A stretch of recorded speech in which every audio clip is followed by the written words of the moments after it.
Welcome to the Liberty Flames men's hockey postgame press conference. I'm Lauren Creekmore. Joining us to discuss the game this evening are Cam Backer, Luke Baumgarten, Andrew McComb, and Coach Semenina. Coach Semenina will start with his thoughts on this evening's game, and then we will allow some questions from the audience. Thank you. Coach? Tonight we came out. Davenport was pretty amped up to play here. The first 10 minutes, they kind of took it to us a little bit. But after we kind of got settled into our game plan, we really took over the first. We tied it up and came out of the first pretty excited with how it ended. After that, the second started. Davenport came out again with a kind of a rush. They were feeding off the crowd, you could tell. And they were just making some plays, some important plays, some little things. That allowed them to capitalize. They got a shorthanded goal, which hurt. And then in the third, we were down by 2. They scored an early goal. We responded well though, but we kept putting pucks on the goalie. We just couldn't bear down and finish and get back to a 1-goal game. And they got that empty netter, which kind of sealed it for them. Do you feel that a shorthanded goal was a key turning point in the game, or really kind of propelled them to the win? It was early enough in the game to where it didn't affect the whole outcome. Anytime you give up a shorthanded goal, it really hurts. And to bounce back from that, it's hard. So, but their penalty kill was playing well. They're playing aggressive, and they just I think their captain Wendecker just had a good shift, and he scored a nice goal. Coach, do you think having a week off affected your game tonight at all? We came out of the gate a little sluggish. Like you said, they kind of owned the first 10 minutes, and then we got to our game plan, and it seemed like after that we were fine, and we had all of our lines rolling, and guys were working hard and getting pucks to the net, and I really liked the way we finished the first period. What do you got to do to kind of change your game up tomorrow to get the W? 60-minute game again tomorrow. It's been the same like that since hockey started. But with that, we got to make sure that everyone's ready to play the full 60 minutes. We can't have a few guys taking shifts off because then it just affects everyone. And we really got to make sure we're doing the little things right in order to get the bounces and kind of capitalize on our chances. Because we ended up out shooting them, but I guess they just made a few more shots count than we did. How was the energy? How were you able to maintain throughout the game?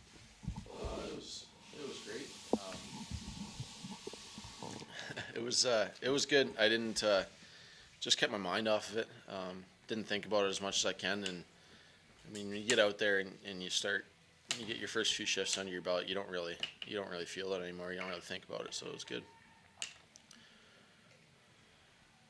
As the leader of the team, what do you got to say to the boys to kind of refocus for tomorrow? I mean, I said to them right after we went in, I think it wasn't an issue of hard work.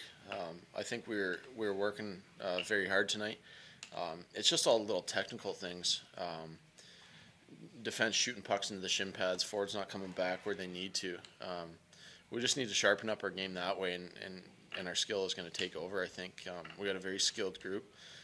It's just a matter of getting those little things down, and we'll go from there, and we'll be just fine. Dave, 2 questions. First one, what's the LeBlanc status tomorrow?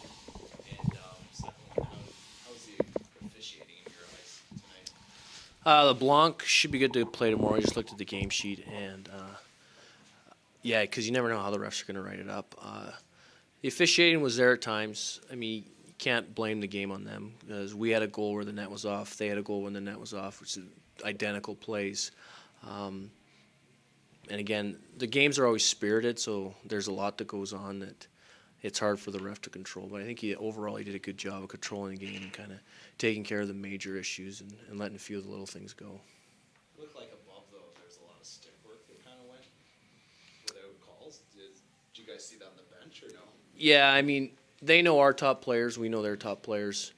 So they're going to do what they can to without getting too many penalties to kind of slow them down, get them off their game. There's a few times where Turner had a stick around his armpit, but again, there were plays where the ref was kind of buried in the corner, and they were smart with it. They're kind of a veteran team, so they're going to go after the guys that they need to go after, and they're pretty smart about it too. Question for Luke. He is a huge part of your team. What do you think you guys got to do better to try and beat Graveline, the goalie? Excuse me? What do you think you guys got to do better to try and put some more pucks by their goalie? I mean, just make the most of our opportunities. I think that my line's had a lot of opportunities. Garland, Street, and even Ingles was in our line for a little bit, but I think that we definitely need to bear down on the chances that we get. Cam, they had a pretty aggressive forecheck. How was it for you guys on the back end tonight? I think for the most part we handled ourselves well. We were moving pucks up to the wingers fairly fast for the most part, but yeah, eventually it starts to wear down on a few guys, and then mentally you're just not there. You're ready for the next hit, but for the most part I thought we handled it pretty well. Correct me if I'm wrong. It seemed like shots were kind of slow to start, and then picked up. And you guys were taking a little more shots. What did you adjust? What did you guys do? I think we just realized that we had to get more shots on the goalie. He was playing well. Go for the rebounds and shoot to the open spots, I think. McComb, what do you think the struggles in the power play? What do you think is contributing to that? Like, what do you guys got to do better on the power play? I just think we got to work a little bit better as a unit. I mean, we have all the skill in the world out there. We have the players in place. We just have to work a little bit better as a unit, and the fact that just key off each other. Again, not be taking shots into shin pads, recognizing when you have to, just let that chance go by and move the pucks to the sides. I think tonight a big reason why we struggled is they pressured really intensely up top. And I think we just, tomorrow, if we move the puck down low, get the puck down low and move it across the crease, they just don't have the manpower down there. I think we'll pot a few tomorrow. So. Luke, I think in the third period, probably one of your best periods I've seen you play in a livery uniform, just using your speed. Any difference there that you mindset-wise, or is just kind of just how it went for you? I kind of had a slow start, but yeah, definitely I was really upset that we were down by 3 goals there. So sometimes, just you get a little bit more angry and you just kind of find another gear, and then you can just turn it on. And that's what I think we need to all do tomorrow is, know that it's not going to be easy, and that it's not just they're not just going to lay down in front of us, but that we got to come angry and ready to go.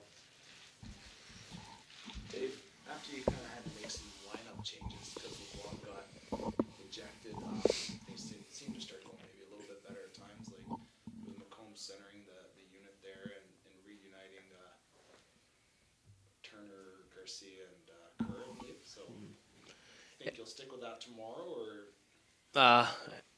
You can't replace a guy like Lindsay, as he's kind of an emotional and just a hard worker throughout the game. So we'll see what tomorrow brings. Again, guys like Danny Logan were filling in for LeBlanc on the power play and did a great job. A lot of times in practice, we don't get every guy in that we think is going to be out of lineup. So for a guy like Logan to come in and contribute in that way, and for other guys to respond too when LeBlanc goes out, it was good to see other guys step up and try and fill that role as much as they could. Coach, what does the Blue and Gray Cup add to the rivalry between the two teams?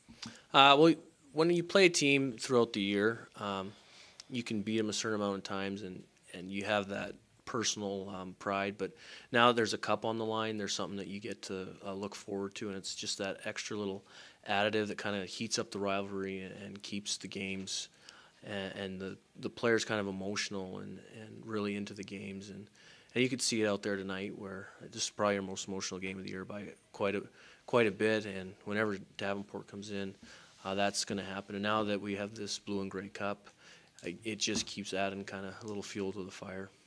Let's wrap it up with any final thoughts you got for the game for more. Maybe your final thought. Can you just touch on the weekend of the showcase, just briefly? Okay, yeah, showcase.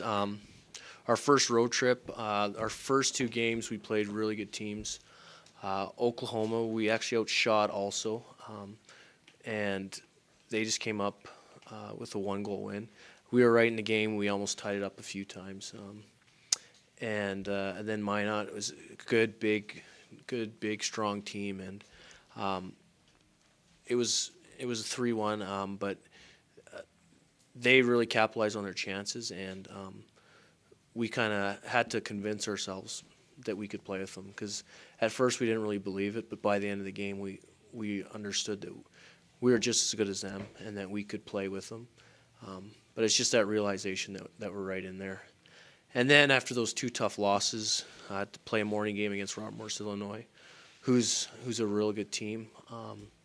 They just kind of capitalized early and really their foot was on the gas pedal to start, and they just kind of got us behind the 8 ball, and it's a lot harder to play from behind than it is ahead. So, again, they played a real good game. They're a good team, and it's a tough road trip to start out the year, but it's good to see some of the top teams in the country early. That concludes this evening's men's hockey postgame press conference. Make sure to tune in tomorrow night when your men's D1 team takes on Davenport at 7. For more information, visit us at liberty.edu/clubsports or follow us on Twitter at liberty_clubsports. I'm Lauren Creekmore. Thanks for watching.